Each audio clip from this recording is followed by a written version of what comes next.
ഉം. എന്തോ 10:82 എടുത്തു. 10:82-11. ഓക്കെ. 11. എന്താ പറഞ്ഞുകൊണ്ടിരിക്കുന്നത്? ആ എന്താ പറഞ്ഞുകൊണ്ടിരിക്കുന്നത് അതില്? ഒരു ഗ്രീക്ക്. യാദവന്മാർ സമന്ത പഞ്ചകത്തിൽ കുളിച്ച് ആ ഉപവാസമൊക്കെ അനുഷ്ഠിച്ചിട്ട് വിശേഷ വസ്ത്രങ്ങളും പൂമാലയും സ്വർണമാലയും ഒക്കെ ബ്രാഹ്മണർക്ക് ദാനം കൊടുത്തതായിട്ടൊക്കെ പറഞ്ഞു പ്രഭു. പ്രഭു എത്ര പ്രഭു? 10-ാം സ്കന്ധം അധ്യായം 82 ശ്ലോകം 11. ഹരേ കൃഷ്ണ. 11 പറഞ്ഞു നിർത്തുമ്പം ആ ട്രാൻസ്ലേഷൻ എന്താ ഒന്നുകൂടെ വായിക്കാമോ? അല്ലെങ്കിൽ ശ്ലോകവും ട്രാൻസ്ലേഷൻ കൂടെ ഒന്ന് വായിച്ചോട്ടെ. വായിച്ചോട്ടെ പ്രഭു. ഓ വായിച്ചോട്ടെ. ഗുരുഭ്യോ നമോ ഭഗവതേ വാസുദേവായ. ശ്ലോകം 11. സ്വയം ച തദനുജ്ഞാത കൃഷ്ണയാ കൃഷ്ണദേവതഃ ഭോക്തോപവിവശോ കാമം സ്നിഗ്ധച്ഛയാഖ്രീം പാംഘ്രിഷു. ഹരേ കൃഷ്ണ. നിവർത്തനം ശീലപ്രഭാത് കി ജയ്. ഹരേ കൃഷ്ണ. പിന്നീട് തങ്ങളുടെ ഏക ആരാധനാപാത്രമായ കൃഷ്ണ ഭഗവാന്റെ അനുവാദത്തോടെ വൃഷ്ണികൾ പ്രഭാത ഭക്ഷണം കഴിച്ചിട്ട് വൃക്ഷങ്ങൾക്ക് കീഴിൽ കുളിർത്തണലിൽ വിശ്രമിച്ചു. വിവർത്തനം ഇത്രയേ ഉള്ളൂ ഭഗവാനെ, ഭാവാർത്ഥമില്ല പ്രഭു. ഹരേ കൃഷ്ണ. അവിടെ പറഞ്ഞിരിക്കുന്ന പിന്നീട് തങ്ങളുടെ ഏക ആരാധനാ കഥാപാത്രം, ഇതാണ് നമ്മൾ ശ്രദ്ധിക്കുന്നത്. അനന്യാ ചിന്തയന്തോ മാം. ശ്ലോകം ഏതാ ശ്ലോകം? ഭഗവത്ഗീത 18 പ്രഭു? ആണോ? വായിച്ചേട്ടെ.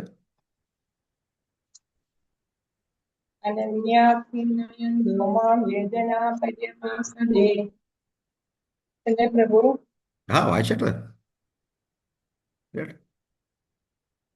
ചൊല്ലിയേട്ടെ. ഹരേ കൃഷ്ണ. ശ്ലോകൻ ട്രാൻസ്ലേഷൻ ചൊല്ലിയേട്ടെ. അത് 9:22.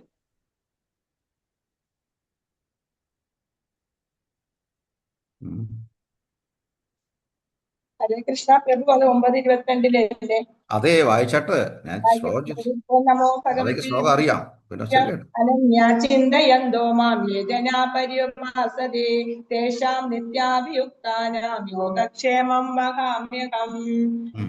ഹരേ കൃഷ്ണ. വിവർത്തനം ഭാവാർത്ഥം ശ്രീലപ്രഭുപാദ് കി ജയ്. ഹരേ കൃഷ്ണ. എന്റെ ദിവ്യരൂപത്തെ ധ്യാനിച്ചുകൊണ്ട് പൂർണ്ണമായ ഭക്തിയോടെ ആരാണോ എന്നെ എല്ലായ്പ്പോഴും ആരാധിക്കുന്നത് അവർക്ക് വേണ്ടുന്നതെല്ലാം ഞാൻ നൽകും, അവർക്കുള്ളതെല്ലാം ഞാൻ നിലനിർത്തുകയും ചെയ്യും. ഹരേ കൃഷ്ണ പ്രഭു. ഭാവാർത്ഥം വായിക്കണം. വേണ്ട, അതവിടെ നിൽക്കട്ടെ. ഹരേ കൃഷ്ണ.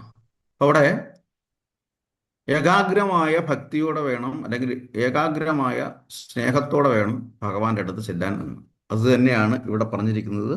തങ്ങളുടെ ഏക ആരാധനാ കഥാപാത്രമായ അവിടെ വൃന്ദാവനവാസികൾക്ക് മറ്റൊരു ആരാധനാ കഥാപാത്രമില്ല. വൃന്ദാവനവാസികളും മറ്റു നിവാസികളും തമ്മിലുള്ള വ്യത്യാസം അതാണ്. മിക്കവാറും പേര് വൃന്ദാവനത്തിൽ പോയിട്ടുണ്ടാകും. അവിടെ ചെന്ന് കഴിഞ്ഞാൽ ആരെയാണ് വിളിക്കുന്നത് കേൾക്കാൻ പറ്റുന്നത്?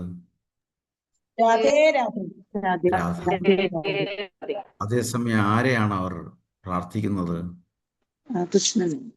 ആ, എന്താ ഈ ഒരു വ്യത്യാസം വരുന്നത്? അങ്ങനെ ഒരു വ്യത്യാസം. രാധ തന്നെ കൃഷ്ണൻ, കൃഷ്ണൻ തന്നെ രാധ. എങ്കിലും രാധയിൽ കൂടി വേണം കൃഷ്ണനിലെത്താൻ. അത് ശരിയാണ്. എങ്കിലും ആ സ്നേഹത്തിന്റെ മുന്നിൽ എല്ലാവരും പ്രണമിച്ചു പോവുകയാണ്. അതിനപ്പുറത്തോട്ടൊരു സ്നേഹം ആർക്കും കൊടുക്കാൻ സാധിക്കത്തില്ല. അതുകൊണ്ട് തന്നെ രാധാറാണിയുടെ മുന്നിൽ എല്ലാവരും അങ്ങ് പ്രണമിക്കുകയാണ്. ഭഗവാനെ അവർ ആരാധിക്കുന്നുണ്ടെങ്കിലും രാധാറാണിയുടെ സ്നേഹത്തിൻ്റെ മുന്നിൽ എല്ലാവരും പ്രണമിച്ചു പോവുകയാണ്. അപ്പുറത്തൊട്ടൊരു സ്നേഹം എങ്ങനെയാണെന്ന് അവർക്ക് അറിയാൻ വയ്യ. അതുകൊണ്ട് രാധാറാണി അവരറിയാതെ വിളിക്കുന്നു, രാധേ, ആ സ്നേഹം ഞങ്ങൾക്ക് കൂടി കുറച്ച് തരണമേ. ഞങ്ങൾക്ക് വേണ്ടി ഞങ്ങളെയും കൂടി കുറച്ച് റെക്കമെൻഡ് ചെയ്യണമേ ഭഗവാന്റെ അടുത്ത്, രാധേ. ആ ഈ ഒരു സ്നേഹം, ഈ ഒരു പ്രേമമാണ് നമുക്ക് ഭഗവാനുമായിട്ട് റിലേഷൻഷിപ്പ് എസ്റ്റാബ്ലിഷ് ചെയ്യാൻ ആഗ്രഹിക്കുന്നവരുണ്ടെങ്കിൽ ചെയ്യേണ്ടത്. അങ്ങനെ ചെയ്തു കഴിഞ്ഞാൽ നേരത്തെ 9:22 പറഞ്ഞതിൻ്റെ കൂട്ട് ബാക്കിയുള്ള കാര്യങ്ങളെല്ലാം ആര് നോക്കും? ഭഗവാൻ നോക്കിക്കോളും. ഭഗവാൻ നോക്കിക്കോളും. ഇല്ലെങ്കിൽ ഭഗവാൻ വിചാരിക്കും, ഓ ഇപ്പം മറ്റേ ഭക്തൻ്റെ അടുത്തേക്ക് പോകണം, അവൻ ഏതായാലും വേറെ ആളിനെ വിളിച്ചിരിക്കുമല്ലേ, ഒരു പക്ഷേ അവൻ വന്നേക്കും, ആൾ വന്നേക്കും, സോറി ക്ഷാമെന്ന് പറഞ്ഞാൽ ക്ഷമിക്കണം, ആൾ വന്നേക്കും, അദ്ദേഹം വന്നേക്കും. ശരിയല്ലേ? ആണോ അല്ലേ? തീർച്ചയായിട്ടും ഇല്ലേ? അങ്ങനെ ചിന്തിക്കത്തില്ലേ? അങ്ങനെയാണ് ചിന്തിക്കുന്നത്. അത്യാവശ്യം അവിടെ അത്യാവശ്യമായിട്ട് പോകേണ്ടതാണ്. എന്തായാലും അദ്ദേഹം മറ്റൊരാളെ കൂടെ വിളിച്ചിട്ടുണ്ടല്ലോ, ഒരു പക്ഷേ അദ്ദേഹം വരും, ഇത്തിരി ലേറ്റായി ആണെങ്കിലും. ശരിയല്ലേ? ശരിയാണ് പ്രഭു. ആ അതുകൊണ്ടാണ് ഇപ്പം അങ്ങനെ ഒരു കൺഫ്യൂഷൻ ഇല്ലാതിരിക്കാൻ വേണ്ടിയിട്ടാണ് ഗജേന്ദ്രൻ 33 ദേവതമാരും ആകാശത്ത് വന്ന് നിൽക്കുമ്പം ഒരൊറ്റ മന്ത്രം മാത്രമേ, ഒരൊറ്റ രോദനം മാത്രമേ ഗജേന്ദ്രൻ്റെ നാവിലുണ്ടായിരുന്നുള്ളൂ. എന്താ?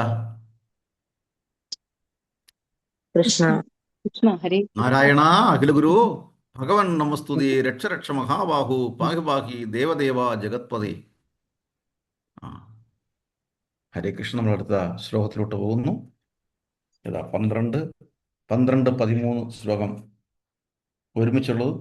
തത്രാഗതാംസ്തേ ദദൃശു സുസംബന്ധിനോ നൃപാൻ മത്സ്യാശീന നരകൗസല വിദർഭ കുരുസൃഞ്ജയാൻ കാംബോജ കൈകയാൻ മദ്രാൻ കുന്തീനനർത്തോ കേരളാൻ അന്യാം ചൈവാത്മപക്ഷീയാൻ പരാംശ ശതശോ നൃപക നന്ദാദീൻ സുഹൃദോ ഗോപാൻ ഗോപീച്ചത് കുണ്ഡിതാചിരം. ആരാ ശ്ലോകം വായിക്കുന്നത്? ഒന്ന് വായിച്ചാട്ടെ.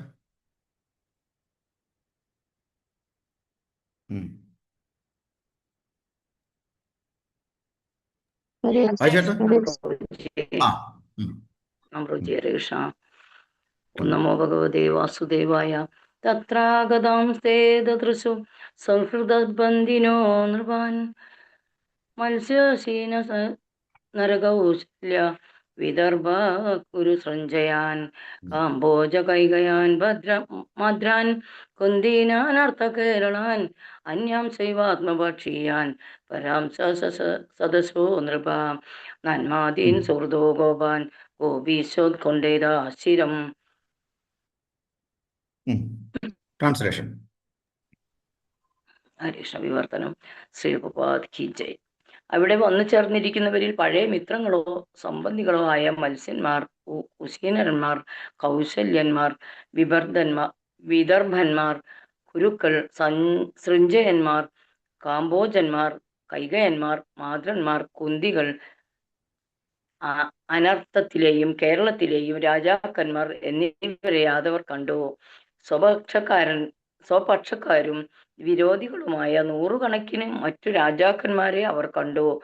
പ്രിയ പരീക്ഷിത്തു രാജാവേ, കൂടാതെ തങ്ങളുടെ പ്രിയമിത്രങ്ങളും ഏറെക്കാലമായി വിരഹദുഃഖത്താൽ തപിക്കുന്നവരുമായ നന്ദമഹാരാജാവിനെയും ഗോപന്മാരെയും ഗോപികമാരെയും അവർ കണ്ടു. ഹരേ കൃഷ്ണ. ഒരു മിനിറ്റ്.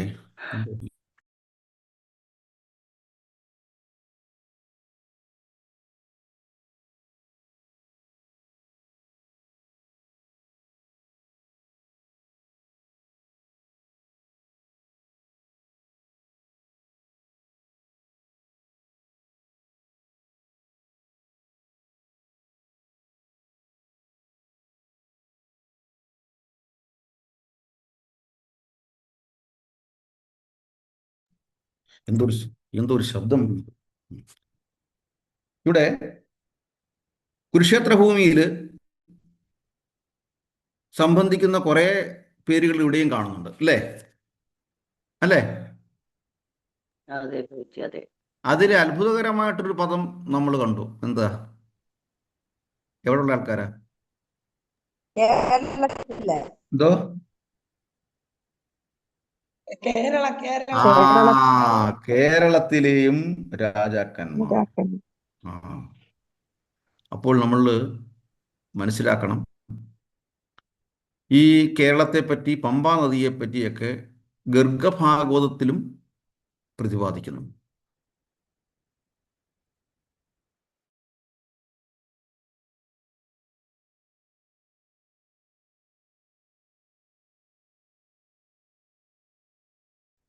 പരശുരാമന്റെ അവതാരത്തോടു കൂടിയാണ്, അല്ലേ? ആണോ? അല്ലേ? അതെ ഹരേ കൃഷ്ണ. അത്രയുള്ള കാര്യം. ഇതാണ് ചരിത്ര വസ്തുത എന്ന് പറയുന്നത്. പരശുരാമന് തപസ് ചെയ്യാനായിട്ട് എടുക്കുന്ന ഭൂമിയാണ് കേരളം. അവിടെ പ്രത്യേകിച്ച് ഏതൊക്കെ സ്ഥലവുമായിട്ടാണ് പ്രധാനമായിട്ടും ബന്ധപ്പെട്ടിരിക്കുന്നത്? തൃശ്ശൂർ വടക്കുംനാഥ ക്ഷേത്രം, ഗുരുവായൂർ ക്ഷേത്രം, ഇതെല്ലാം ബന്ധപ്പെടുന്നുണ്ട്, അല്ലേ? ശരിയല്ലേ പറഞ്ഞത്? ആണോ? അല്ലേ? ഏതാണ്ടൊക്കെ എവിടെയൊക്കെ ഓർമ്മ വരുന്നു എന്ന് സംസാരിക്കാം. അപ്പൊ ഇവിടെ സ്വപക്ഷക്കാരും വിരോധികളും മിത്രങ്ങളും എല്ലാം ഉണ്ട്. നൂറുകണക്കിന് മറ്റു രാജാക്കന്മാരെയും അവർ കണ്ടു. പ്രിയ പരിഷത്ത് രാജാവെ, കൂടുതൽ തങ്ങളുടെ പ്രിയമിത്രങ്ങളെയും ഏറെക്കാലമായി വിരഹദുഃഖത്തെ തവിക്കുന്നവരുമായ നന്ദമഹാരാജാവിനെയും ഗോപന്മാരെയും ഗോപികമാരെയും അവർ കണ്ടു. അടുത്ത ശ്ലോകത്തിലോട്ട് നമുക്ക് പോവാം. അന്യോന്യ സന്ദർശന ഹർഷ രംഭസ പോദ്ഭുല്ല ഹൃദ്വസ്വരൂരുഹശ്രിയ ആശ്ലിഷ്യഗാഠം നയനൈ സ്രവജ്ജല ഹൃഷ്യത്തപോരുദ്ധഗിരുയുർമുദം. ശ്ലോകം വായിച്ചട്ടെ. ഹരേ കൃഷ്ണ. ചെല്ലട്ടെ. ഉം. അന്യോന്യ സന്ദർശ ഹർഷരഹംസ പ്രോത്ഫുല്ല കൃത്രസരോരുഹശ്രിയ ആശ്ലിഷ്യകാഠം നയനേ സ്രവജലാം കൃഷ്യത്തചോ രുദ്ധഗിരോയുർമുദം. ഹരേ കൃഷ്ണ. വിവർത്തനം വായിക്കണം. വായിച്ചട്ടെ. വിവർത്തനം ശ്രീല പ്രഭാതർ കീജെ. പരസ്പരം കണ്ട അതിയായ സന്തോഷത്താൽ അവരുടെ ഹൃദയ കമലങ്ങളും വദന സരോരുഹങ്ങളും ഏറ്റവും സുന്ദരമായി വികസിക്കുകയും പുരുഷന്മാർ പരസ്പരം മുറുകെ പുണരുകയും ചെയ്തു. കണ്ണുകളിൽ നിന്ന് കണ്ണുനീർ ഒഴുകിക്കൊണ്ടും രോമാഞ്ചം കൊണ്ടും ശബ്ദമിടറിക്കൊണ്ടും അവരെല്ലാം അത്യധികം ആനന്ദം അനുഭവിച്ചു. ഹരേ കൃഷ്ണ. ഹരേ കൃഷ്ണ. ഇവിടെ പറഞ്ഞിരിക്കുന്നു കണ്ടതിന്റെ ഹരേ സന്തോഷം. കൃഷ്ണ. പ്രഭുജി ക്ഷമിക്കണ പ്രഭുജി. മാതാജി വീഡിയോ ഓൺ ചെയ്തിട്ടുണ്ട്, ഒന്ന് പറഞ്ഞോട്ടെ. ശ്രീലേഖ മാതാജി വീഡിയോ ഓൺ ചെയ്തിട്ടുണ്ട്, മാതാജി ഒന്ന് ഓഫ് ചെയ്തേരെ. ഹരേ കൃഷ്ണ പ്രഭുജി. ഹരേ കൃഷ്ണ. അപ്പൊ അവര് നോക്കൂ, നമ്മള് സുധാമ ചരിത്രത്തില് നമ്മൾ വളരെ ശ്രേഷ്ഠമായ ഒരു രംഗം കണ്ടു. സുധാമയെ ഭഗവാന്റെ കൊട്ടാരവാതിൽക്കൽ കണ്ട ഉടനെ ഭഗവാൻ ഇറങ്ങി വന്ന് സുധാമിയെ ആലിംഗനം ചെയ്ത് കൊട്ടാരത്തിലേക്ക് കൂട്ടിക്കൊണ്ടുപോയി, ഇല്ലേ? ഇവിടെയും കാണാതിരുന്ന് കാണുമ്പോൾ ഉണ്ടാകുന്ന ആ കണ്ണുകൾ താമരദളങ്ങൾ പോലെ വിടർന്നു, കണ്ണുകൾ നിറഞ്ഞു, കൃഷ്ണമണിയൊക്കെ പുറത്തോട്ട് വന്നു. ഇങ്ങനെ പുറത്തോട്ട് വന്നൊരു കഥ നമ്മൾ പഠിച്ചിട്ടുണ്ട്. എവിടെ? ഭഗവാന്റെ ലീലകൾ പറയുമ്പോൾ ജഗന്നാഥസ്വാമി നയനപതകാമി ഭവാത്മി. ജഗന്നാഥന്റെ പ്രത്യേകത എന്ന് പറഞ്ഞു കഴിഞ്ഞാൽ ആ കണ്ണുകളാണ്, അല്ലേ? അല്ലേ? അപ്പോൾ ജഗന്നാഥൻ നമ്മളെ പറയാതെ പറഞ്ഞു നിർത്തുകയാണ്. എന്താണ്? ഭഗവാന്റെ ലീലകൾ കേൾക്കുമ്പോൾ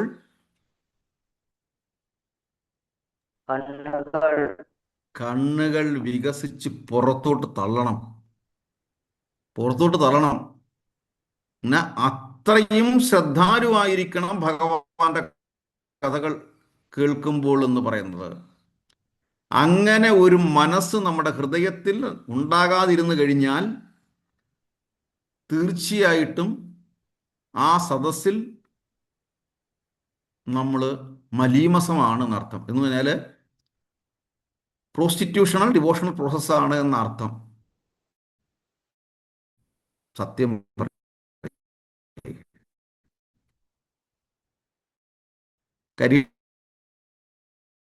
അത് കണ്ടമനേറ്റഡ് തിങ്കിങ് ആണ് അല്ലേ? ആണോ അല്ലേ? ആണോ അല്ലേ?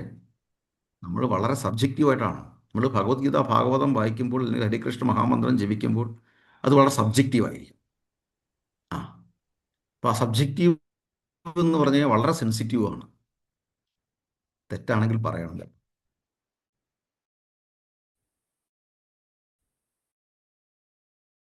അപ്പോൾ അവര് ഇപ്പം അവിടെ സ്ത്രീ പുരുഷൻ എന്ന് പറഞ്ഞിട്ടുണ്ടോ? ഇല്ല. ശ്രദ്ധിക്കണം. ഇന്നത്തെ ജനറേഷനിൽ നമ്മൾ കാണുന്നത് സ്ത്രീ അത് വെറും ഫിസിക്കൽ അട്രാക്ഷനാണ്. ഇത് ഹൃദയംഗമമായ അട്രാക്ഷൻ ആയതുകൊണ്ടാണ് അവിടെ പുരുഷന്മാർ മാത്രം കാണുന്നത്. കണ്ണുകളിൽ നിന്ന് കണ്ണുനീരൊഴുകുന്നു, രോമാഞ്ചം കൊണ്ട് ശബ്ദം ഇടറുന്നു. നമ്മൾ നേരത്തെ പഠിച്ചു ഭഗവാന്റെ ഭക്തിയുടെ ഉപരിതലത്തിലേക്ക് എത്തുമ്പോൾ ഭക്തിയുടെ 8 ഭാവങ്ങൾ നമ്മൾ വായിച്ചു. എന്തൊക്കെയായിരുന്നു അല്ലേ? കണ്ടമിടറുക, സ്തബ്ധനായി പോവുക, വിശർക്കുക. പറഞ്ഞാട്ട് ഇന്ന് നമ്മൾ ഓർമ്മിക്കുക. പിന്നെ ഉറക്കം നിലവിളിക്കുക, അട്ടഹസിക്കുക, നൃത്തം ചെയ്യുക, ബോധരഹിതനാവുക, ഇല്ലേ? ഇതെല്ലാം അവിടെ ഉണ്ടായി. ഇതെല്ലാം അവിടെ ഉണ്ടാകുമ്പോൾ തീർച്ചയായിട്ടും നമ്മൾ മനസ്സിലാക്കണം, അവിടെ മറ്റു ചിന്തകളൊന്നുമില്ല. ഭഗവാനുമായിട്ട് ബന്ധപ്പെട്ട് ഉള്ള രംഗങ്ങൾ മാത്രമേ അവിടെ ഉണ്ടായിട്ടുള്ളൂ. എല്ലാവരും പരിപൂർണമായി ഭഗവാനിൽ ശ്രദ്ധ കേന്ദ്രീകരിച്ചു എന്നർത്ഥം. മറ്റു ചിന്തകളൊന്നുമില്ല. ഈ ക്ഷേത്രത്തിലൊക്കെ വളരെ കൂട്ടത്തിൽ വലിയ പ്രധാനപ്പെട്ട വിശേഷമൊക്കെ നടക്കുമ്പം എല്ലാ തിക്കും തിരക്കോടുകൂടിയാണ് നമ്മുടെ സാധാരണ ക്ഷേത്രങ്ങൾ നമ്മൾ തൊടാൻ നിൽക്കുന്നത്. അതിലെ ഫോട്ടോ എടുക്കണം. ക്യാപ്ചർ ചെയ്യുമ്പോൾ ആ ഫോട്ടോ നോക്കണം, അവരുടെ കണ്ണുകൾ എവിടെയാണെന്നുള്ളത്. അപ്പൊ അവിടെ ഒന്നും ഏകാഗ്രത വരത്തില്ല. പറഞ്ഞു വരുന്നത് മനസ്സിലാവുന്നുണ്ടോ? ആ ഫോട്ടോ നോക്കും. 15ാമത്തെ ശ്ലോകത്തിലോട്ട് നമ്മൾ പോകാം. ശ്രീയച്ച സംവീക്ഷ്യ മിതോ അതിസൗഹൃദ സ്മിതാ അമലാപാംക ദൃശോ അഭിരേഭിരെ സ്തനൈ സ്തനാൻ കുങ്കുമ പങ്കുരുഷിതാൻ നിഹത്യ ദോർഭി പ്രണയാസു ലോചനാഹ. ശ്ലോകം വായിച്ചോട്ടെ. ഹരേ കൃഷ്ണ. വായിക്കട്ടെ പ്രഭു. ഓ വായിച്ചോട്ടെ. ശ്രീയച്ച സംവിശ്യ മിതോ അതിസൗഹൃദ സ്മിതാ അമലാം പാങ്ക ദൃശോ അഭിരേഭിരെ സ്തനൈ സ്തനാൻ കുങ്കുമ പങ്കുരീഷിതാൻ രൂഷിതാൻ നിഹത്യതോർഭി പ്രണയാശ്രുലോചനാം. വിവർത്തനം വായിക്കട്ടെ പ്രഭു. ഹരേ കൃഷ്ണ. ശ്രീല പ്രഭാതർ കി ജയ്. സ്നേഹപൂർണമായ സൗഹൃദം നിറഞ്ഞ പരിശുദ്ധ മന്ദഹാസത്തോടെ സ്ത്രീകളും അന്യോന്യം നോക്കി കണ്ണുകളിൽ സ്നേഹാശ്രുക്കൾ നിറഞ്ഞ് കുങ്കുമം പുരട്ടിയ സ്തനങ്ങൾ തമ്മിൽ അമരുമാറ് അവർ ആലിംഗനം ചെയ്തു. ഹരികൃഷ്ണ. സ്നേഹപൂർണമായ സൗഹൃദം നിറഞ്ഞ പരിശുദ്ധ മന്ദഹാസത്തോടെ. ഒന്നുകൂടെ വായിച്ചട്ടെ. ഹരേ കൃഷ്ണ. സ്ത്രീകളും കണ്ണുകളിൽ സ്നേഹാശ്രുക്കൾ നിറഞ്ഞ് കുങ്കുമം പുരട്ടിയ സ്തനങ്ങൾ തമ്മിൽ അമരുമാറ് അവർ ആലിംഗനം ചെയ്തു. ഹരേ കൃഷ്ണ. ഹരേ കൃഷ്ണ. അപ്പൊ നമ്മൾ നേരത്തെ പറഞ്ഞു പുരുഷന്മാര് തമ്മിൽ ആലിംഗനം ചെയ്തു. ഇവിടെ സ്ത്രീകൾ തമ്മിൽ ആലിംഗനം ചെയ്തു. ആലിംഗനം ചെയ്തു. സ്ത്രീയും പുരുഷനും തമ്മിൽ ആലിംഗനം ചെയ്തത് നമ്മൾ കണ്ടില്ല.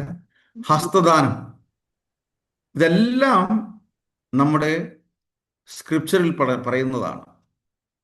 വെറും നമസ്തേ എന്നുള്ളതല്ല. നമസ്തേ എന്നുള്ളത് ആദരവിന്റെ ബഹുമാനമായ ആദരവിന്റെ ഭാഗമായി മാത്രമേ ഉള്ളൂ. കാര്യം സർവസിജാഹം ഹൃദസന്നിവിഷ്ടവും മത്തസ്മൃതി ജ്ഞാനമബോധനം ച വേദയിച്ച സർവീർ അഹമേവ വേദ്യോ വേദാന്തകൃത് വേദവിദേവചാർ. ഞാൻ അങ്ങയുടെ ദാസനാണ്, പ്രണാമം, ഹരേ കൃഷ്ണ, ദണ്ഡവ പ്രണാമം. പക്ഷെ ഇവിടെ ഒന്നുകൂടിയുള്ള സ്നേഹാതിരേകത്തിൻ്റെ ലാംഗ്വേജാണ്. ആ ലാംഗ്വേജിൽ നമ്മൾ എന്താ കാണുന്നത്?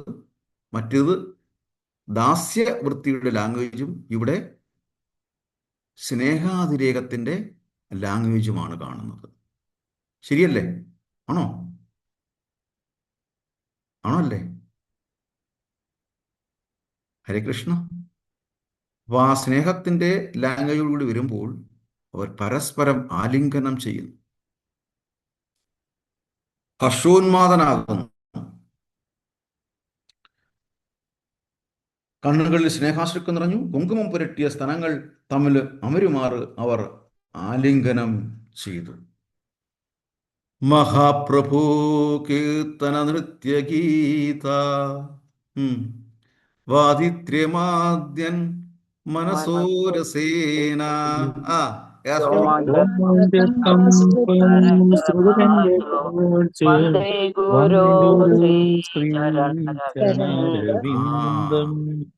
വന്ദേ ഗുരു ശ്രീ ശരണാരവിന്ദം. ഇവിടെ എന്താ സംഭവിച്ചിരിക്കുന്നത്? രോമാഞ്ചം കൊള്ളുകയും കണ്ണുകളിലൂടെ കമ്പാശ്രു വിറയ്ക്കുന്നു. അങ്ങനെ ശരീരമൊക്കെ വിറച്ചുകൊണ്ട് ആ കണ്ണുകളിലൂടെ, സ്നേഹത്തിൻ്റെ അഞ്ജനമെഴുതിയ കണ്ണുകൾ നിറയുകയും കണ്ണുനീർ പുറത്തോട്ട് വരികയും കണ്ണുനീർ പ്രവാഹങ്ങൾ ഉണ്ടാവുകയും ചെയ്യുന്നു. രോമാഞ്ചകം. പിന്നത്തെ ശിക്ഷാഷ്ടകം വളരെ വളരെ രസമാണ്. നമ്മൾ വായിച്ചു പോകുമ്പോൾ നമ്മൾ ഇന്നും പറഞ്ഞു നിർത്തിയതിന് ശേഷം മറ്റൊരു ശ്ലോകം വായിക്കുമല്ലോ. ചേതോദർപ്പണമാർജനം ഭവ മഹാദാവാഗ്നി നിർവാപനം ശ്രേയ ചന്ദ്രികാ വിതരണം പ്രതിപദം പൂർണ്ണാമൃതാസ്വാദനം സർവാത്മസ്നവനം പരം വിജയതേ ശ്രീകൃഷ്ണ സങ്കീർത്തനം. ആനന്ദാംബുധിവർദ്ധനം പ്രതിപദം പൂർണ്ണാമൃതസ്വാദനം സർവാത്മസനാപനം പരം വിജയതേ ശ്രീകൃഷ്ണ സങ്കീർത്തനം. ആനന്ദാംബുധിവർദ്ധനം. ആനന്ദം അതിൻ്റെ ഉത്തുംഗ പദവിയിലേക്ക്, ആ ശൃംഗത്തിലേക്ക് ഉയരും ആനന്ദം. അപ്പോഴാണ് നമ്മൾ തുള്ളിച്ചാടുന്നത്. അപ്പം ഭഗവാന്റെ നാമം കേൾക്കുമ്പോൾ, അത്രയും ഉണ്ടാകുമ്പോൾ, ഭഗവാൻ നേരിട്ട് വരുമ്പോഴേക്കും എത്ര രസകരമാണ്! എത്ര ഭാഗ്യവാന്മാരാണ് വൃന്ദാവന നിവാസികൾ! അതിലേറെ എത്രയോ ഭാഗ്യവാന്മാരാണ് നമ്മൾ ഇവിടെ കൂടിയിരിക്കുന്നത്. ഈ ചരിത്രങ്ങളെല്ലാം നമുക്ക് കാണാനും കേൾക്കാനും സാധിക്കാൻ പറ്റും. ശരിയല്ലേ? ആണോ? ശരിയാണ് പ്രഭു. ഹരേ കൃഷ്ണ. ഹരേ കൃഷ്ണ. നമ്മൾ അടുത്ത ശ്ലോകത്തിലോട്ട് പോകുന്നു. 16. തഥോ അഭിവാദ്യത്തെ വൃദ്ധാൻ യവൈഷ്ടരഭിവാദിത സ്വാഗതം കുശലം കൃഷ്ണ ചക്രു കൃഷ്ണ കഥാ മിതാഹ. ശ്ലോകം വായിച്ചിട്ട്. ഹരേ കൃഷ്ണ. ചെല്ലട്ടെ പ്രഭു. തതോ അഭിവാദ്യത്തെ വൃദ്ധ്വാ യവിഷ്ടൈഃ അഭിവാദിതാഃ സ്വാഗതം കുശലം പൃഷ്ട്വാ ചക്രു കൃഷ്ണ കഥാമിതാഃ. വിവർത്തനം വായിക്കട്ടെ പ്രഭു. ഹരേ കൃഷ്ണ. ശ്രീല പ്രഭാതർ കീച്ചെ. അനന്തരം അവരെല്ലാവരും മുതിർന്നവരെ അഭിവാദ്യം ചെയ്യുകയും ചെറുപ്പക്കാരായ ബന്ധുക്കളിൽ നിന്ന് അഭിവാദനം ഏറ്റുവാങ്ങുകയും ചെയ്തു. യാത്രാസുഖവും കുശലവും ഒക്കെ ചോദിച്ചറിഞ്ഞിട്ടും അവർ കൃഷ്ണകഥകൾ പറയാൻ തുടങ്ങി. ഹരേ കൃഷ്ണ. ഹരേ കൃഷ്ണ. വളരെ ഇൻഫോർമേറ്റീവ് ആയിട്ടുള്ള വിവർത്തനങ്ങളിലൂടെയാണ് നമ്മൾ പോകുന്നത്. അനന്തരം അവരെല്ലാവരും മുതിർന്നവരെ അഭിവാദ്യം ചെയ്യുകയും. നമ്മൾ കൂടുമ്പം മുതിർന്നവരെ ബഹുമാനിക്കണം, മാനിക്കണം. ഇന്ന് നമ്മുടെ എല്ലാം ഒരു ഫിസിക്കൽ എക്സ്പീരിയൻസ് കൊണ്ട് പറഞ്ഞു പോകുന്നതാണ്. ഇന്നത്തെ ജനറേഷനിൽ പ്രത്യേകിച്ച് മറ്റൊന്നും വിചാരിക്കരുത്. നമ്മുടെ കൂട്ടത്തിൽ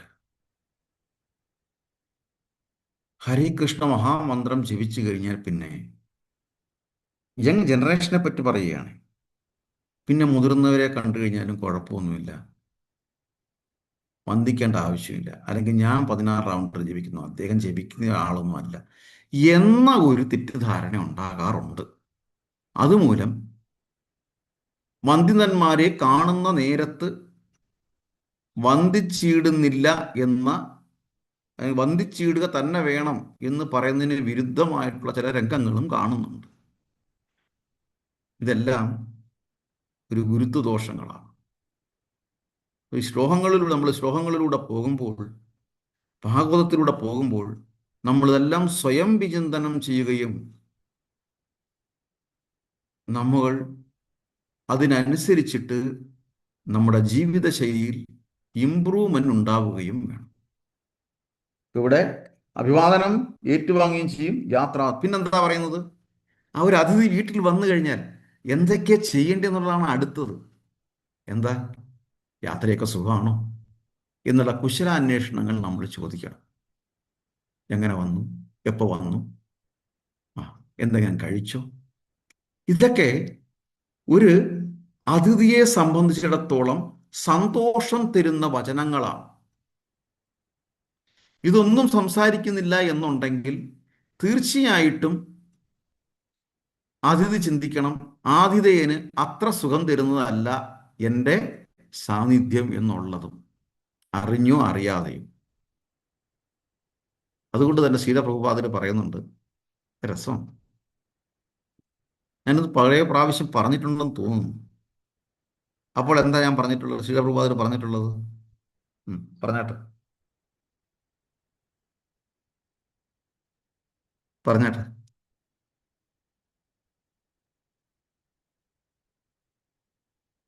അതിലൊന്നും മിണ്ടുന്നില്ലേ? അതൊക്കെ ഓർമ്മയില്ലേ? എന്തെങ്കിലും ഒന്ന് പറഞ്ഞാട്ടെ. ഓർമ്മയില്ലെങ്കിൽ ഓർമ്മയില്ലെന്ന് പറയാം. ഹരേ കൃഷ്ണ പ്രഭുജി, ഓർമ്മയില്ല, ഒന്നുകൂടെ പറഞ്ഞു. ഹരേ കൃഷ്ണ. പ്രഭുപാദര് പ്രത്യേകം എടുത്ത് തൻ്റെ പ്രഭാഷണങ്ങളിൽ പറഞ്ഞിട്ടുണ്ട്. നമ്മളൊരു വീട്ടിൽ ചെല്ലുമ്പോൾ ആതിഥേയൻ്റെ നെറ്റി ഒരു ഉദ്യോഗഭാവത്തിൽ ചുളിയുകയാണെങ്കിൽ നമ്മുടെ സാന്നിധ്യം അത്ര അങ്ങോട്ട് അക്സെപ്റ്റൻസ് അല്ലെങ്കിൽ ഒരു സുഖകരം ആണെന്ന് ആതിഥേയന് തോന്നിയിട്ടില്ല. അങ്ങനെയുള്ളിടത്ത് പിന്നീട് ഒരു നിമിഷം പോലും നിൽക്കരുത്, അവിടുന്ന് ഇറങ്ങണമെന്ന് പറയുന്നുണ്ട്. അപ്പോൾ ഇത്തരം കുശലാന്വേഷണങ്ങൾ ഇല്ലാത്ത ഒരു സ്ഥലത്തെ സംബന്ധിച്ചിടത്തോളം അത് പൂർണ്ണമായുമുള്ള ഒരു മിനിറ്റ്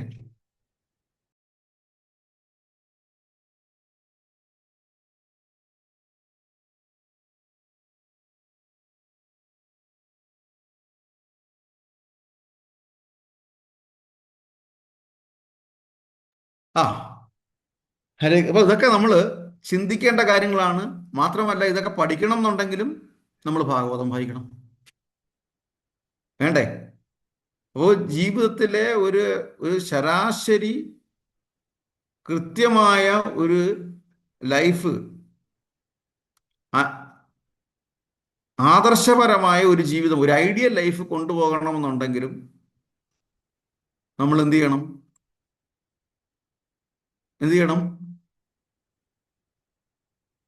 ശ്രീമദ് ഭഗവത്ഗീത, ഭാഗവതം വായിക്കണം. അതുകൊണ്ട് തന്നെ ഭക്തി രസാമൃത സിന്ധുവിൽ രൂപഗോസ്വാമി പറയുന്നു, സ്മൃതി ശ്രുതി സ്മൃതി ശ്രുതി സ്മൃതി പുരാണാനാം ആലയം അങ്ങോട്ടും ഇങ്ങോട്ടും എന്തൊക്കെയോ മിസ്സായി പോയി. സ്മൃതി പുരാണ പുരാണാദി പാഞ്ചരാത്രി വിദ്യം വിനാ ഐകാന്തികി ഹരിർ ഭക്തിർ ഉപാധയൈവ കൽപ്പതേ. ഭക്തിർ സമൃദ്ധ സിന്ധു 1:2:101. നോട്ട് ചെയ്ത് വെച്ചേക്കണേ, ഇതെല്ലാം നോട്ട് ചെയ്ത് വെക്കണേ, എപ്പോഴെങ്കിലുമൊക്കെ പ്രയോജനപ്പെടും കേട്ടോ. 1:2:101. ഞങ്ങളൊക്കെ എഴുതി എഴുതി എഴുതി അവസാനം എല്ലാം കൂടെ അവിയൽ വരുവായി നോക്കാൻ പറ്റതായി. കാര്യം കുറെ എഴുതി വെച്ച് ഇനിയിപ്പോൾ ഇതിനകത്ത് ഏത് സെലക്ട് ചെയ്യണം ഇല്ലേ? അങ്ങനെയും വരാം. 4-5 ബുക്കായി എഴുതി എഴുതി എഴുതി, സത്യം പറയുക. ഹരേ കൃഷ്ണ. ശ്ലോകങ്ങൾ എഴുതി 4-5 ബുക്കായി. നമ്മൾ പഠിക്കുന്ന സമയത്ത് ഈ സ്മാർട്ട് ഫോണിൻ്റെ അത്ര അങ്ങോട്ട് അതിപ്രസരമില്ലായിരുന്നു. ചെറിയ ചെറിയ മൊബൈലൊക്കെ ആയിരുന്നു കയ്യിലുള്ളത്. വായിച്ച് തന്നെ പഠിക്കണമായിരുന്നു. ഇപ്പം നമുക്ക് സെർച്ച് ചെയ്തെടുക്കാൻ പറ്റും അല്ലേ? ആലോചിച്ച് നോക്ക്, നമ്മൾ എത്ര ഭാഗ്യവാന്മാരാണ്. ആണോ അല്ലേ? അതെ അതെ അതെ അതെ എന്നിട്ടും നമ്മൾ പ്രയോജനപ്പെടുത്തുന്നില്ല എന്നുള്ളതാണ്. എഴുതി വെക്കുന്നുണ്ട് പ്രഭു. എനിക്ക് 31 ബുക്കുണ്ട് ഇത്ര എഴുതിയത്. എല്ലാവർക്കും ഞങ്ങൾക്ക് കൊണ്ടുപോകും ബുക്കുകൾ എണ്ണം കൂടി അതാ ഞാൻ പറഞ്ഞത്. എഴുതുന്നുണ്ട്. അതാ ഞാൻ ഒന്നും പറയാൻ പറ്റില്ല. മറ്റൊരു രസം എന്ന് പറഞ്ഞാൽ ഭാഗവതത്തിൽ നമ്മൾ ഇമ്പോർട്ടൻ്റ് ആയിട്ടുള്ള നമ്മൾ ഇപ്പോൾ യെല്ലോ സ്റ്റിക്കറൊക്കെ ഇട്ട് ഒട്ടിച്ചു വെക്കുക എന്ന് പറഞ്ഞാൽ പിന്നെ എല്ലാ പേജുകളും ഒട്ടിച്ചു വെക്കേണ്ടി വരും. ആദ്യം നമ്മൾ ഒന്ന് ഒട്ടിക്കും, പിന്നൊന്ന് ഒട്ടിക്കും, പിന്നെ നോക്കുമ്പോൾ ഭാഗവതത്തിൻ്റെ എല്ലാ പേജുകളും ഒട്ടിച്ചു വെച്ചിരിക്കുക. അല്ലേ? ഈ അനുഭവം എത്ര പേർക്കുണ്ട്? ഇതില് വരച്ചതിന് എനിക്ക് വഴക്ക് കിട്ടിയിട്ടുണ്ട്. അപ്പം അത്രയും പ്രധാനമാണിത്. അപ്പം ഇവിടെ പറഞ്ഞിരിക്കുന്നത് നമ്മളിതെല്ലാം ഈ രൂപഗോസ്വാമി നമ്മളെ എന്താ പറഞ്ഞിരിക്കുന്നത്, മൊത്തവും നമ്മൾ എല്ലാത്തിലൂടെയും നമ്മൾ പോകണം. ഇതെല്ലാം നമ്മൾ പഠിച്ചിരിക്കണം. കാരണം ശ്രുതി സ്മൃതി പുരാണാദി പാഞ്ചരാത്രി വിധിയും വീണ എന്തൊക്കെയാ പറഞ്ഞിരിക്കുന്നത്? ഒന്ന് ശ്രുതി. എന്താ ശ്രുതി? ശ്രുതി കേട്ട് അറിയുന്ന വേദങ്ങൾ നമ്മുടെ വേദങ്ങളെയാണ് ശ്രുതി എന്ന് പറയുന്നത്. ശ്രുതി വേദങ്ങളെയാണ്. അതിലെ ഏറ്റവും ആ ശ്രുതിയുടെ ഏറ്റവും വലിയ ഒരു, അതായത് ടോപ്പ് ലെയർ ഏത് വേദമാണ്? ഋഗ്വേദം, സാമവേദം. ശ്രുതി, ടോൺ, ഈണം, രാഗാത്മകം. സാമവേദം. സാമവേദം ഭഗവാന്റെ ഏത് ഭാഗത്തു നിന്നാണ്?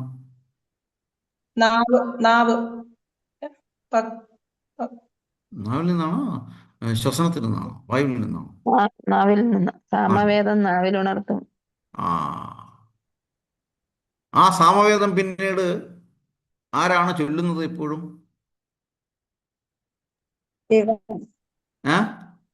ശിവൻ എപ്പോഴും ചൊല്ലിക്കൊണ്ടിരിക്കുന്നു. ഒന്നുകൂടെ, നാരദമുനി. ഒന്നുകൂടെ ചിന്തിച്ചു. ഇനിയും വരട്ടെ ആൻസർ. സരസ്വതി ദേവി. ഇനിയും വരട്ടെ ആൻസർ.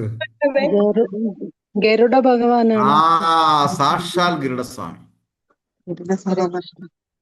സാക്ഷാൽ ഗരുഡസ്വാമി. ഞങ്ങളുടെ അടുത്ത ക്ഷേത്രം ഒന്നുകൂടെ ഞാൻ പറയുകയാണ്. കൊട്ടാരക്കരയിലെ തൃക്കണ്ണമംഗൽ ശ്രീകൃഷ്ണസ്വാമി ക്ഷേത്രം എന്ന് പറയുന്നത് വളരെ അഭൂതപൂർവമായൊരു പ്രതിഷ്ഠയാണ്. ഭഗവാന്റെ മുന്നിൽ ഗരുഡസ്വാമി പ്രതിഷ്ഠയുള്ള മറ്റു ക്ഷേത്രങ്ങൾ ഉണ്ടാകാം, നിന്നാണ്. പക്ഷേ ഇവിടെ ഭഗവാന്റെ മുന്നിൽ ഗരുഡസ്വാമി ഇരിക്കുകയാണ് ചെയ്യുന്നത്. മാത്രമല്ല ഗരുഡസ്വാമിക്കുള്ള നിവേദ്യമാണ് ഏറ്റവും വലിയ പ്രധാനം.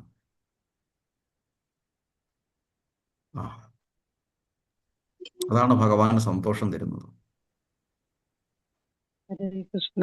മലപ്പുറത്ത് ഒരു ഗരുഡൻകാവ് ക്ഷേത്രമുണ്ട് പ്രഭു. ഞാൻ പോയിരുന്നു. ഉണ്ടാവും, പക്ഷെ ഇത് ഭഗവാന്റെ മുന്നിലിരിക്കുന്ന പ്രതിഷ്ഠയാണ് പറഞ്ഞത്. അപ്പൊ ആറന്മുള ക്ഷേത്രത്തിൽ പോയി കഴിഞ്ഞാൽ കാണാം, അവിടെ ഗരുഡസ്വാമി നിൽക്കുകയാണ്, ഇരിക്കുകയാണ്.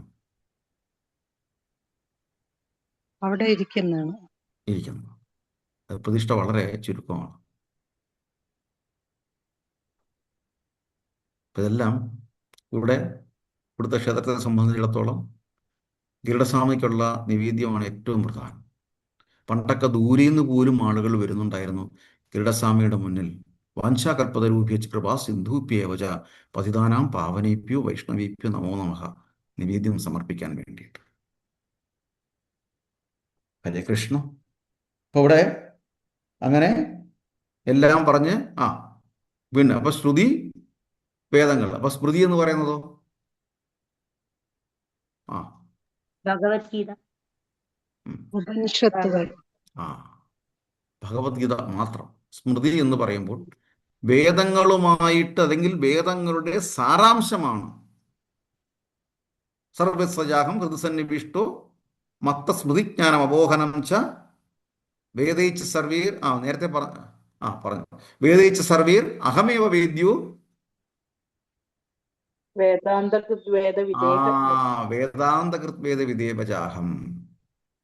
ഇപ്പൊ വേദങ്ങളുടെ സാരാംശമാണ് എന്ത്? സ്മൃതി. സ്മൃതി. വേദങ്ങളുടെ സാരാംശമാണ് ഭഗവത്ഗീത. ഭഗവത്ഗീതയെ സ്മൃതി എന്നറിയാം. സ്മൃതി എന്ന് പറയും. പുരാണങ്ങളുടെ സാരാംശം ഏതാ? ഭാഗവതം. ശ്രീമദ് ഭാഗവതം, അമല പുരാണം. പുരാണങ്ങളുടെ സാരാംശം ഭാഗവതം. ഇപ്പൊ എല്ലാ പുരാണങ്ങളും നമുക്ക് വായിച്ച് പഠിക്കാൻ സാധിക്കത്തില്ല. അതുകൊണ്ടാണ് ആചാര്യന്മാർ ഏത് പഠിക്കാൻ പറയുന്നത്? ഭാഗവതവും ഭഗവത്ഗീതയും. ശ്രീമദ് ഭാഗവതവും ഭഗവത്ഗീതയും. ഇത്രയേ ഉള്ളൂ വ്യത്യാസം. അപ്പൊ ഇത് രണ്ടും പഠിക്കാതെ വേദങ്ങളും പുരാണങ്ങളും പഠിക്കാൻ പോയി കഴിഞ്ഞാലോ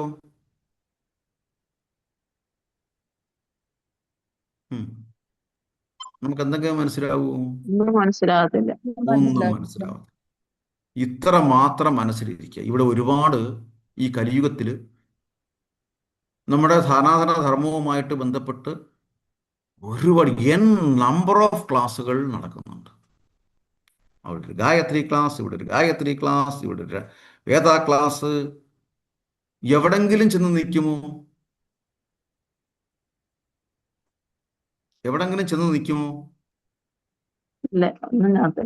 നിൽക്കത്തില്ല. എന്തുകൊണ്ടാ? ഇത് വലിയ ഒരു സമുദ്രമാണ്. അതിലെ 4 വേദങ്ങളിലെ ഏതെങ്കിലും ഒരു വേദം എടുത്ത് മാത്രം പഠിപ്പിച്ചിട്ട് കാര്യമുണ്ടോ? ഉണ്ടോ? ഇല്ല. നമ്മൾ കൺഫ്യൂഷനായി പോകും. അതുകൊണ്ടാണ് ഗുരുപരമ്പരയിലൂടെ ഈ ശാസ്ത്രം പഠിക്കണമെന്ന് പറയുന്നത്. നമ്മൾ കൺഫ്യൂഷനായി പോകും. ഇനി ശരി, ആ ഒരു വേദം ഈ ജീവിതത്തിൽ പൂർണ്ണമായി പഠിച്ചു നിർത്താൻ സാധിക്കുമോ? അത് സാധിക്കാൻ പ്രയാസമാണ്. സാധിക്കത്തില്ല. അപ്പൊ അങ്ങനെ വരുമ്പം അങ്ങനെ അപര്യാപ്തമായ അറിവിലൂടെ മുഴുവൻ പഠിക്കാതെ വന്ന ഒരു ശിഷ്യൻ അടുത്ത ഒരു ജനറേഷനെ ശിഷ്യപരമ്പരയെ സൃഷ്ടിക്കുമ്പോഴോ എന്താവും സ്ഥിതി? നമുക്ക് മനസ്സിലാക്കാൻ പറ്റൂല. മനസ്സിലാക്കാൻ പറ്റത്തില്ലെന്ന് മാത്രമല്ല, നമ്മൾ വലിയൊരു അപകട അവസ്ഥയിലേക്ക് നീങ്ങും. മനസ്സിലാവുന്നുണ്ടോ? അതേസമയം ഹരേ കൃഷ്ണ പ്രസ്ഥാനത്തിന്റെ വലിയൊരു ഗുണം, ഇസ്കോണിന്റെ വലിയൊരു ഗുണം എന്ന് പറയുന്നത് ഈ പുരാണങ്ങളെയും ഉപനിഷത്തുക്കളെയും നമുക്ക് ഭഗവത്ഗീതയും ഭാഗവതത്തിലൂടെയും പഠിക്കാൻ സാധിക്കും. എങ്ങനെ? അടിത്തറ ഇട്ട് പോകും. എങ്ങനെ? ഭഗവത്ഗീതയും ഭാഗവതവും ഒന്നുകൂടി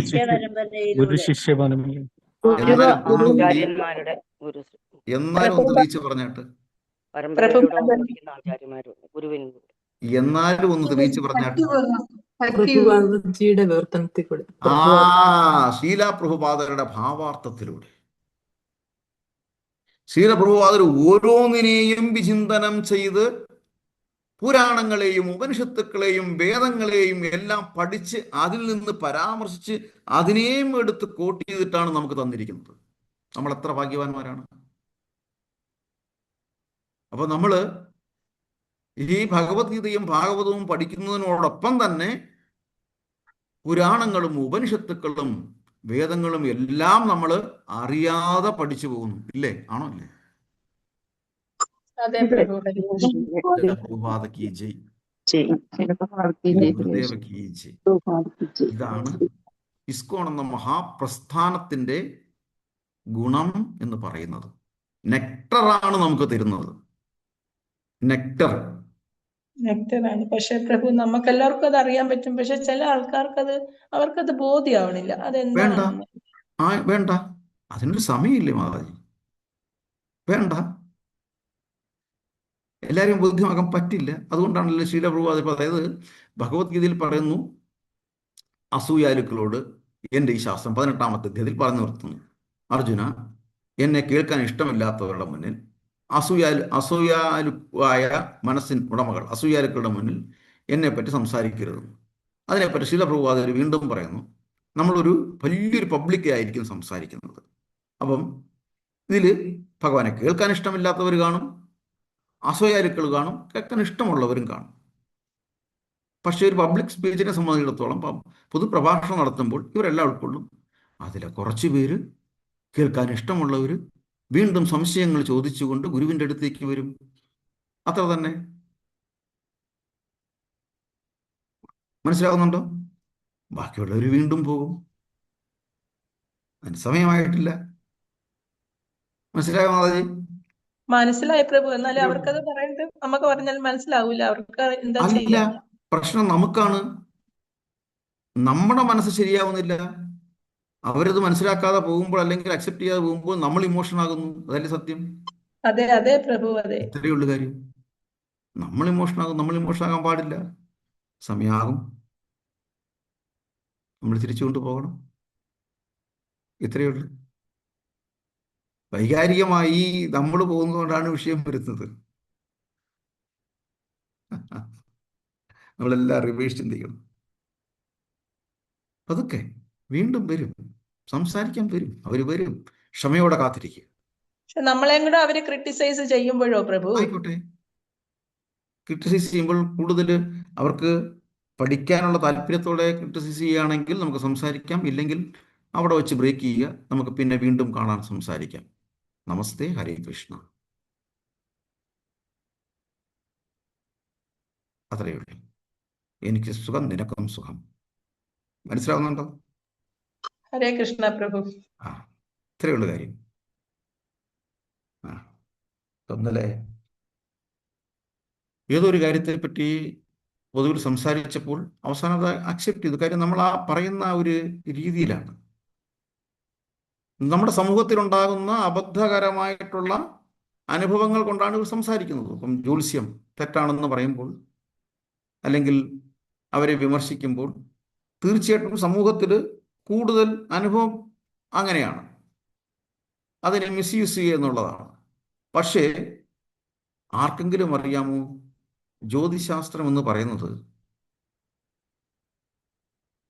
സാക്ഷാൽ ഭഗവാന്റെയാണ്. നാരായണ ശാസ്ത്രമാണ്. നാരായണ ശാസ്ത്രം. പക്ഷെ അത് കൃത്യമായ രീതിയിൽ ഭാഗവതവും ഭഗവത്ഗീതയും പഠിച്ച ഒരാൾക്ക് മാത്രമേ അതിനെ കൃത്യമായി അവതരിപ്പിക്കാൻ സാധിക്കത്തുള്ളൂ. അത് പഠിക്കാത്ത ഒരാൾക്ക്, ഭഗവത്ഗീതയും ഭാഗവതവും പഠിക്കാത്ത ഒരാൾക്ക് ഈ ശാസ്ത്രം, ജ്യോത്സ്യം നല്ല രീതിയിൽ അവതരിപ്പിക്കാൻ സാധിക്കത്തില്ല.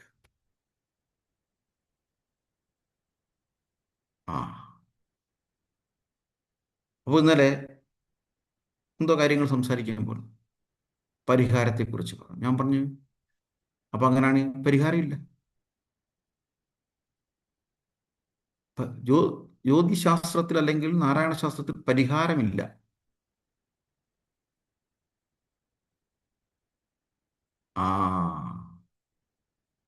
പരിഹാരത്തിനായിട്ട് ഒരു കർമ്മവും ഇല്ല.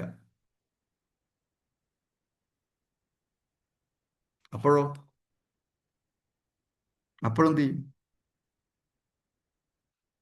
പ്രഭുവാണോ പറഞ്ഞേ പരിഹാരമില്ല? പ്രഭുവാണോ അത് പറഞ്ഞത് പരിഹാരമില്ലെന്ന്? ഇല്ല, ഞാനാ പറഞ്ഞത് പരിഹാരമില്ല. കാരണം പണ്ട് ചെയ്തതിന്റെ ഫലം അനുഭവിക്കുമല്ലേ ഇപ്പം. അന്നേരം പിന്നെ അത് അനുഭവിച്ചു തീർക്കുക, അത്രേ ഉള്ളൂ. അല്ലെ ഈശ്വരനെ വിളിക്കുക, ഭഗവാനിൽ അഭയം പ്രാപിക്കുക. അതേ ഉള്ളൂ പരിഹാരം, വേറൊന്നും ഇല്ല. കൃഷ്ണ. കർമ്മഫലമാണ്. അപ്പൊ നമ്മൾ അനുഭവിക്കുക അപ്പം എന്നുള്ളതാണ്. അപ്പം അപ്പം ഈ വരുന്നവര് നമ്മൾ ദൈവത്തിൽ വരുന്നവര് അതൃപ്തമായ മനസ്സോടുകൂടി അല്ലെങ്കിൽ ദുഃഖത്തോടെ പോകത്തില്ല, നിരാശയോടെ പോകത്തില്ലേ? അപ്പോഴോ അപ്പോഴും നിരാശ പോകും. അപ്പൊ എന്ത് ചെയ്യാൻ അവരെ പറ്റും? നിരാശപ്പെടുത്താനും പറ്റത്തില്ലല്ലോ. അപ്പൊ എന്ത് ചെയ്യാൻ പറ്റും?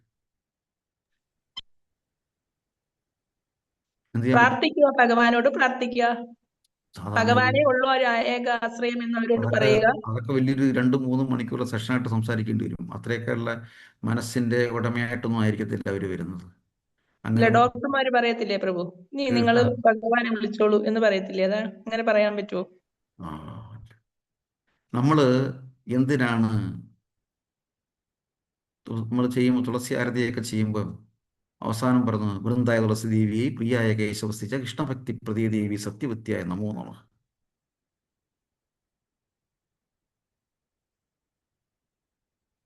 തുളസി ആരതി ചെയ്യുമ്പോൾ ബ്രഹ്മഹത്യ പാപം കൂടി ഇല്ലാതാവുമെന്ന് പറയുമ്പോൾ നമ്മൾ മനസ്സിലാക്കണം, ജ്യോത്സ്യത്തിൽ വെറും പരിഹാരമില്ല, പ്രായച്ചിത്ത പരിഹാരം മാത്രമേ ഉള്ളൂ.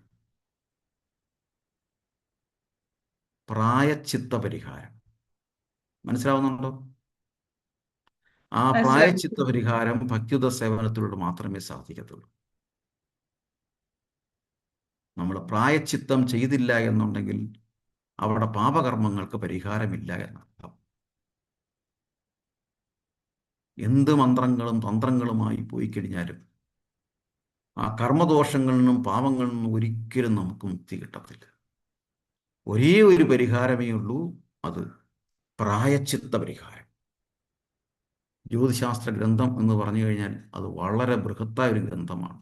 നമ്മൾ ഇന്ന് കാണുന്നത് പോലെയല്ല, നമ്മളിന്ന് കേൾക്കുന്നത് പോലെയല്ല. ഗൂഗിളിലൊട്ട് സെർച്ച് ചെയ്താൽ കിട്ടാത്തതുമായിട്ടുള്ള ശാസ്ത്രമാണ് ജ്യോതിശാസ്ത്രം എന്ന് പറയുന്നത്. ബാക്കിയെല്ലാം കിട്ടും, ഇത് മാത്രം ഗൂഗിളിൽ സെർച്ച് ചെയ്താൽ കിട്ടത്തില്ല. കാര്യം ഇത് നാരായണ ശാസ്ത്രമാണ്. മനസ്സിലാകുന്നുണ്ടോ? അപ്പൊ നമ്മൾ എത്ര ഭാഗ്യവാന്മാരാണ്. നമ്മൾ പ്രായച്ചിത്തമായ ഭക്തിയുത സേവനത്തോടു കൂടിയാണ് മുന്നോട്ട് പോകുന്നത്.